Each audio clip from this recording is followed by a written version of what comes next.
नमस्कार। जय आदिवासी। आज हम आरएसएस की किताब के जो एक पेज है उसको लेके उसके बारे में चर्चा करेंगे। आरएसएस की किताब है बंच ऑफ थॉट्स।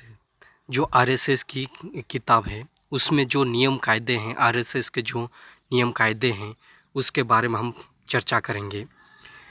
आरएसएस की किताब बोल रही है बंच ऑफ थॉट में स्वयं सेवकों के लिए निम्नलिखित दिशा निर्देश। मतलब कि इस किताब में एससी एसटी ओबीसी को गुलाम बनाना और उनके साथ अत्याचार, शोषण, बलात्कारी और बंधुआ मजदूरी जैसी समस्या लाने के लिए जो पुराने ज़माने में हमारे बुजुर्ग, आदिवासी बुजुर्ग जो सहते आते थे वही कार्य लाना चाहते हैं आरएसएस के लोग। हम बिंदु वाइज इसको अध्ययन करेंगे, पढ़ेंगे। जैसे एक नंबर का बिंदु कह रहा है अशोक चक्र वाला तिरंगा नहीं बल्कि भगवा झंडा हमारा राष्ट्र ध्वज होना चाहिए। दूसरा बिंदु कहता है जमींदारी प्रथा और राजाओं के राज्यों को खत्म घोषित करना भयंकर भूल थी। जो पहले राजा महाराजा थे और हमारे आदिवासियों को इतने शोषण करते थे कि जो अनाज पकता था उसको भी वही खुद खा जाते थे और अपने को खाने के लायक ही अनाज दिया करते थे। उस बारे में बात कर रहे हैं। बिंदु नंबर 3 संसदीय जनतंत्र भारतीय जनमानस के लिए उचित नहीं है।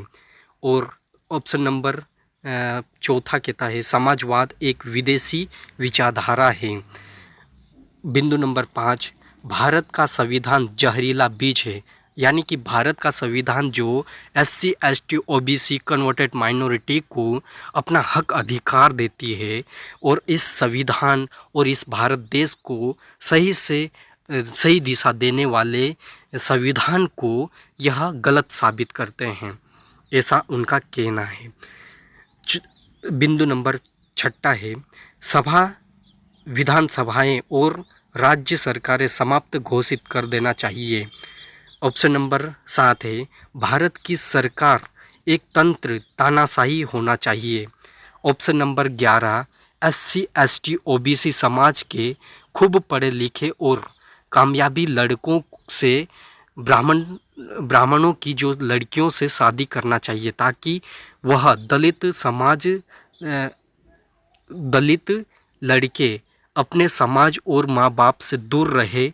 अगर वो ऐसा नहीं दूर नहीं रहता है तो उन लड़कों को उन्हें झूठे दहेज के केस में फंसा देना चाहिए कि मतलब वो दहेज ज़्यादा ले रहा है, ऐसा करके उन लड़कों को भी उस केस में फंसाकर समाप्त कर देना चाहिए। बिंदु नंबर 12 कहता है एससी एसटी ओबीसी लड़कियों को रेप करना और उन्हें मजबूर करना कि वो पढ़े ना मतलब वो पढ़ाई नहीं करना चाहिए, उन लड़कियों को पढ़ाई नहीं करना चाहिए, ऐसा कहना चाह रहे हैं। बिंदु नंबर 13 है हिंदुओं के हर छोटे से छोटे पर्व का खूब प्रचार प्रसार एवं तीर्थ यात्रा पर सब्सिडी देना अनिवार्य कर देना चाहिए।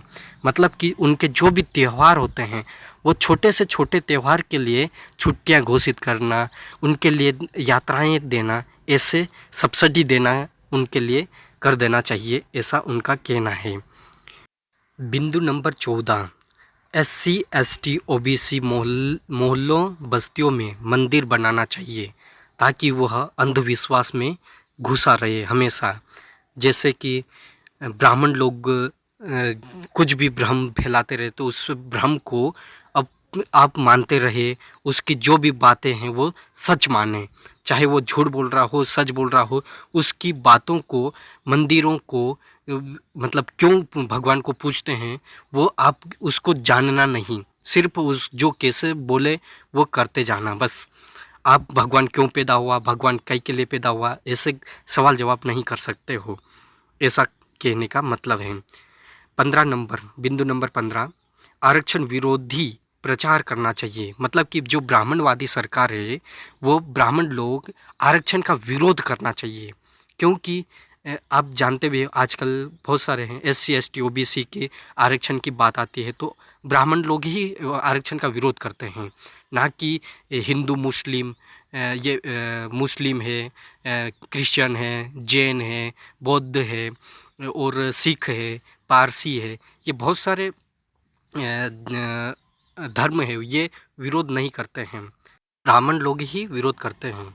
ऑप्शन नंबर 16 पढ़ेंगे। SC ST OBC के मन में ये भावना पैदा करना कि वो हिंदू है ना, ऐसा कह रहे हैं वो। अब हम 17 पढ़ लेंगे, फिर इधर से 8वां नंबर से पढ़ेंगे। 17 नंबर के पढ़ेंगे। SC ST बस्तियों मोहल्लों के आसपास दारू के ठेके खोलना ताकि वो ज़्यादा से ज़्यादा नशे की लत में पड़े रहे। मतलब कि वो दारू पीकर पड़े रहे, वो आगे पढ़ाई भी नहीं करे, आगे की जानकारी भविष्य के बारे में सोचे ना, ऐसा कहने का मतलब है। 18 नंबर, हर हिंदू पर्व पर ज़्यादा से ज़्यादा सरकारी खर्च करवाए जाए, रास्ते जाम कर दिया जाए। मतलब सरकार से जो भी खर्चा होगा वो विकास के लिए नहीं, आपके लिए खरंजा है, रोड के लिए है, आपकी शिक्षा के लिए है, इसके लिए नहीं, सिर्फ भगवान के लिए ही खर्चा करना चाहिए, ऐसा कह रही है ब्राह्मणवादी सरकार। ऑप्शन नंबर 19 पढ़ेंगे हम। गांव बस्तियों में पानी की पाइपलाइन के बजाय टैंकर से पानी भेजना ताकि ये आपस में खूब लड़े और सिर फोड़ा करे, इनकी एकता खंडित रहे, ये कभी एकजुट ना हो सके। मतलब कि टैंकर का पानी आता है तो वहाँ पर लोग बहुत सारे झगड़ा जाते हैं, तो जो झगड़ने से उनकी एक दूसरे की एकता तो होगी नहीं, क्योंकि वो पानी के भरने के चक्कर में मैं भरूँ के चक्कर में वो आपस में झगड़ाएंगे, तो झगड़ाने से वो एकता तो बना नहीं सकते हैं। इसलिए उनको पाइपलाइन से नहीं देना चाहिए, और किससे देना चाहिए, टैंकरों के माध्यम से देना चाहिए, क्योंकि वह आपस में झगड़ते रहे और एक दूसरे से दूर होते जाए और ब्राह्मणों की गुलाम में काम करते रहें, ऐसे कहने का मतलब है। अब ऑप्शन नंबर 8वां पढ़ेंगे हम। जब तक ईसाई मुस्लिम हिंदुत्व स्वीकार नहीं करता है तब तक उनके साथ दुश्मन की तरह बर्ताव किया जाना चाहिए।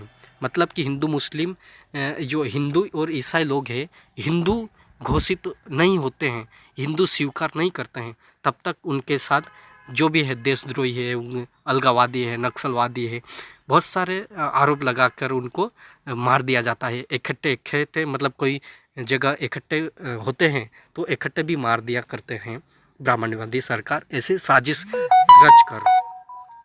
ऑप्शन नंबर 9 पढ़ेंगे। निजी स्कूलों में कम से कम SC ST OBC बच्चों को दाखिला देना चाहिए। मतलब कि निजी स्कूल है उसमें ज़्यादा से ज़्यादा लड़के नहीं पढ़ना चाहिए, कम से कम लड़का।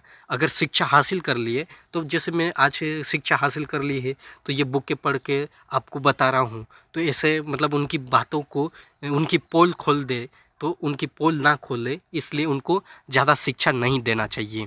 अभी जो मनुस्मृति, वेद है, पुराण है, महाभारत है, रामायण है, गीता है, ये सब पढ़ लिख कर अभी लड़के पढ़ रहे हैं, तो ये सब उनको विरोध करते हैं, तो ऐसा विरोध ना करें। तो सभी की वेद पुराण मनुस्मृति है, सभी की पोल खोल देंगे, इसलिए इनको ज़्यादा पढ़ना नहीं चाहिए। ऑप्शन नंबर 10वां, सरकारी स्कूलों में कम से कम पढ़ाई होना चाहिए और बिना पढ़ाई के बच्चों को पास कर देना ताकि वो नाकारा हो जाए और आगे कंपटीशन फाइट ना कर पाए और शिक्षा का भगवाकरण किया जाए। मतलब कि वो एक तो पहले से सरकारी स्कूल में अच्छी सी शिक्षा नहीं मिलेगी तो ये पढ़ नहीं सकते हैं, अगर पढ़ेंगे नहीं तो ये नौकरियाँ फाइट करने की चांसेस नहीं रहेगा। और पढ़ेंगे भी कौन सा, भगवाकरण, मतलब कि जो भगवान की जो मनगढ़ंत कहानियाँ हैं उसको पढ़ते रहो और आप आगे काम करने की भी मन ना लगे। आप खेती कर रहे हो तो खेत भी नहीं कर सकते हो, आप मजदूरी भी नहीं कर सकते हो, आप कुछ भी काम नहीं कर सके, ऐसा काम आपको नकारा कर देना चाहिए, ऐसा कह रहे हैं। ये सब की सब, ये जितने भी बातें लिखी है, आरएसएस की किताब है बंच ऑफ थॉट्स में दी गई है। हमारे समाज के खिलाफ कितना बड़ा षड्यंत्र रचा जा रहा है और हमें इस बारे में कोई चर्चा नहीं करते हैं, कोई बातें पढ़ते नहीं हैं। जो भी पढ़े लिखे हैं वो जो अभी पढ़ आपने देखा है, पढ़े लिखे हैं SC ST जो भी पढ़े लिखे हैं, कलेक्टर बन गया है, जो भी बड़े बड़े पद पर हासिल कर रहे हैं, तो वो सब के सब ब्राह्मण लोगों की लड़कियों से शादी कर रहे हैं और उनकी विचारधाराओं से चलेंगे, उनकी गुलामी करते रहेंगे, ऐसा कह रहे। और जो SC ST OBC की लड़कियां हैं वो गरीबी स्तर पे जिए और वो आगे मतलब उनकी वंशज वो चाहे कितने भी बड़े लिखे हो जाए, उनकी शादी छोटे समाज से ही होना चाहिए और अच्छे सक्सेसफुल नहीं होना चाहिए, ऐसा उनका कहना है। अगर ST SC OBC की लड़कियां अगर नौकरी लग जाती है तो वो लड़कियां उनकी ब्राह्मणों से शादी कर सकती है और नौकरी नहीं लगती है तो वो उधर ही शादी करेगी, ऐसा उनकी साजिश है। तो आप ये पूरी साजिश को जानते हुए और इस वीडियो को ज़्यादा से ज़्यादा शेयर करें और अपने SC ST OBC और कन्वर्टेड माइनॉरिटी समाज को इकट्ठा और एकजुट करने की कोशिश करें और हमारे समाज को और हमारे देश को और जो जम्बू द्वीप वासियों को आगे बढ़ाने की कोशिश करें। धन्यवाद। और हमारे इस अद्भुत बहस चैनल को आगे से आगे शेयर करें और लोगों तक ये बातें पहुंचाने की कोशिश करें। इतनी ही बात है, यहाँ से हम समाप्त करते हैं। धन्यवाद।